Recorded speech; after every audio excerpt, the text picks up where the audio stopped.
Alright, here I have a third generation Cutlass Supreme, the year to be exact, 1977. It has been sitting back here for a long time. Don't know why. I bet the motor was getting built and nobody ever came back for it. It has seen better days. You see it's pretty rusty right now. Luckily it's not sitting on the ground, so I bet the frame should still be good, if not a bunch of surface rust. Now the floor pans are probably gone, because as you can see there, the window is missing. Fun, yay, right? Sorry if the camera's shaking a little bit. We got a bunch of mosquitoes. I'm trying to shoo them away from me, or slap them off of me and stuff.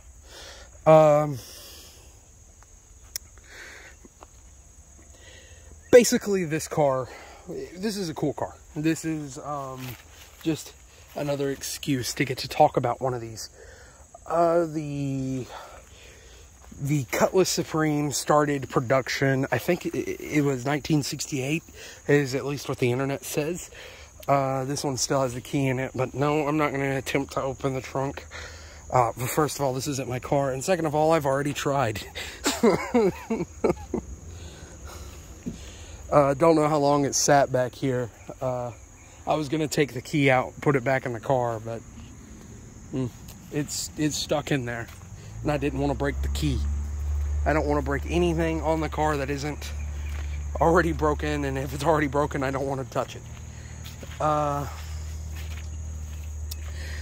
And pretty much this was a V8 car. It no longer has the engine in it anymore. I've popped the hood to see. So there's really no point in me showing you underneath the engine bay. I mean, unless I get enough people saying open the hood of every single car, which I have about typical 50 people see these videos. Don't know how many of those are subscribers or not. I should probably check my analytics. I just haven't yet. This is just a hobby right now, so I really just film every day. Anyway, I guess I'll go and say some of the specs that don't matter anymore. This car weighs about, you could get 2 engines in this one. It says somewhere, it says 3. It says you could get the 3.8 liter V6 in this, 90 degree V6 in this car. I know that's wrong. There's no way that's Wikipedia. I know that's wrong.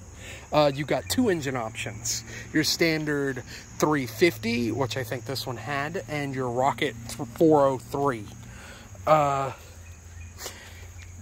Basically the same motor. Well, the 403 just has a different, or your 403, both small blocks. That was a drop from a 450. This was the first year for the 403. Rocket 403 V8, because before this in 76 they had the Rocket 455. Horsepower was probably about the same, honestly, because that's a major drop. Maybe lost like 15 horsepower, but this is peak emissions malaise era. This was not a fast car. Probably 150 horsepower. Now the torque was probably monstrous. I think it was around 300 and something foot-pounds of torque. Absolute monstrous amounts of torque.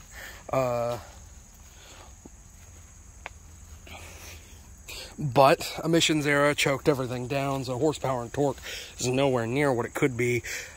Honestly, the emission stuff in the 70s did more harm than good when they implemented it, because it was so hastily implemented, and it only took until recently that we've gotten cars that can actually, technology is advanced enough to where we can actually work with the emissions stuff.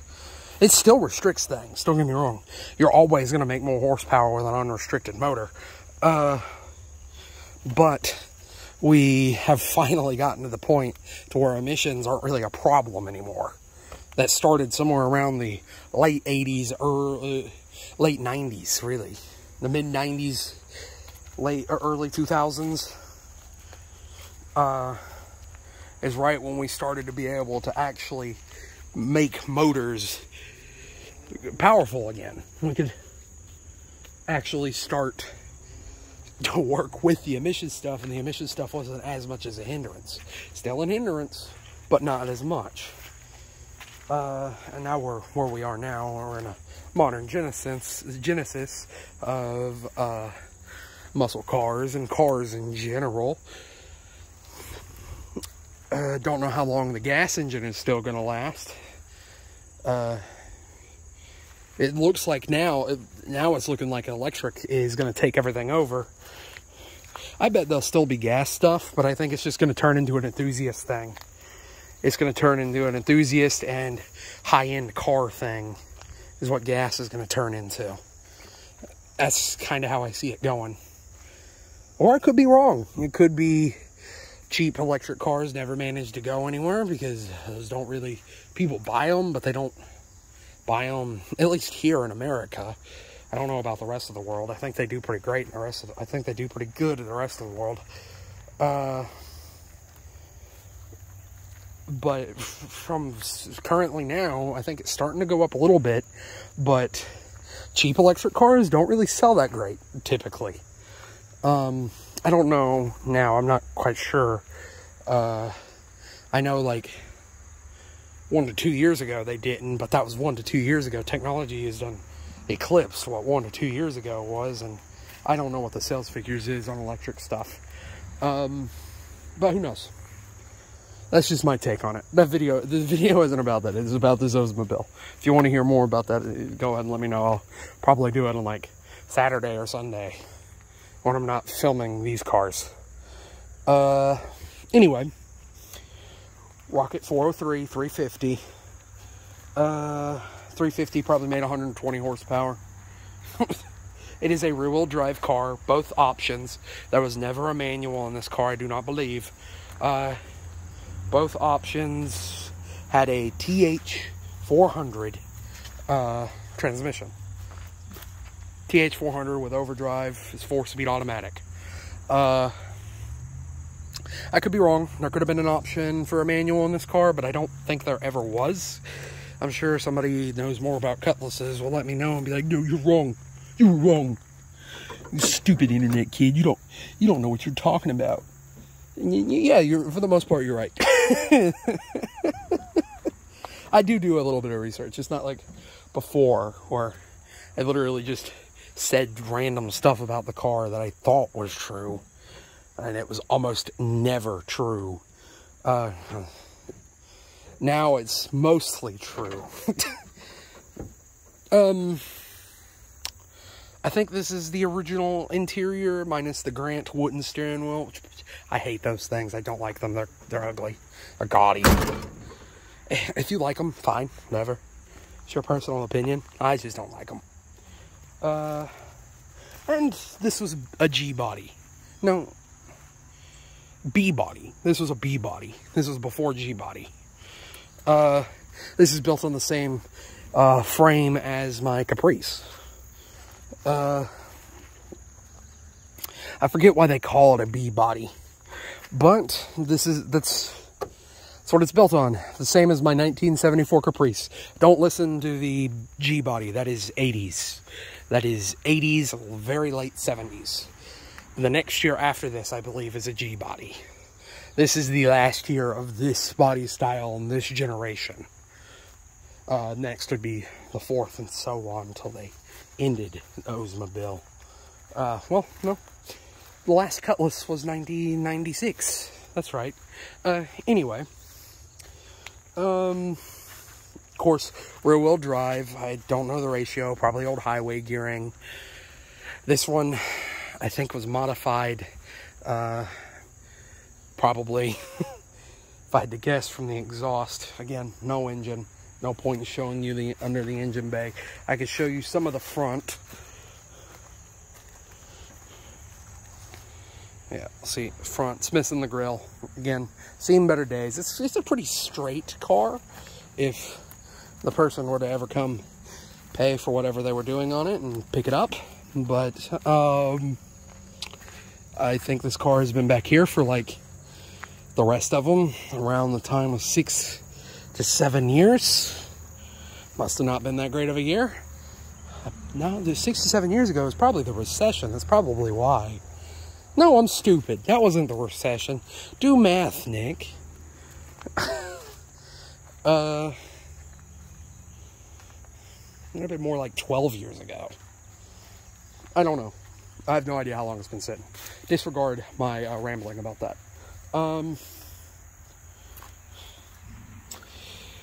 Weight. These cars, which if you're buying one of these, chances are you do not care about weight. Because if you care about weight and you're building something fast, you're not buying one of these.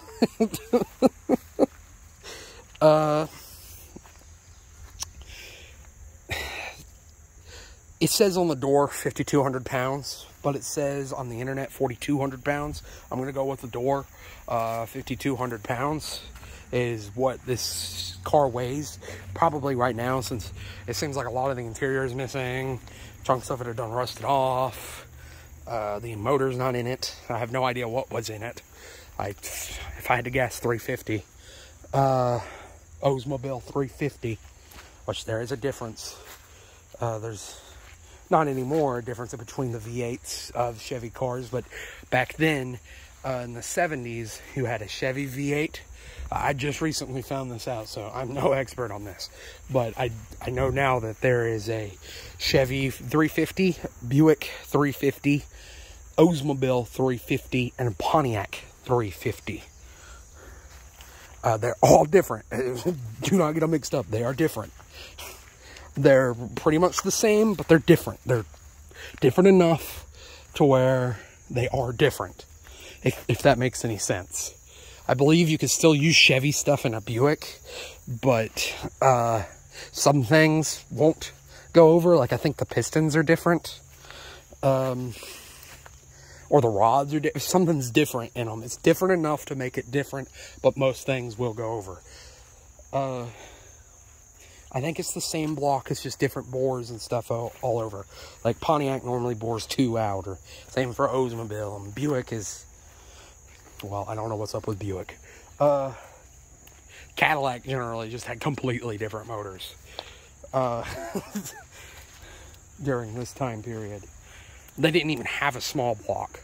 The smallest engine you could get in the Cadillac in the 70s was a 471 or 472. That was the smallest one.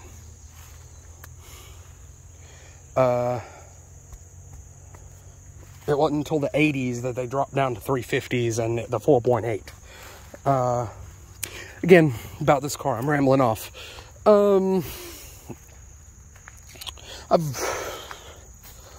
Again, I really like the way these look. I would not mind owning one of these.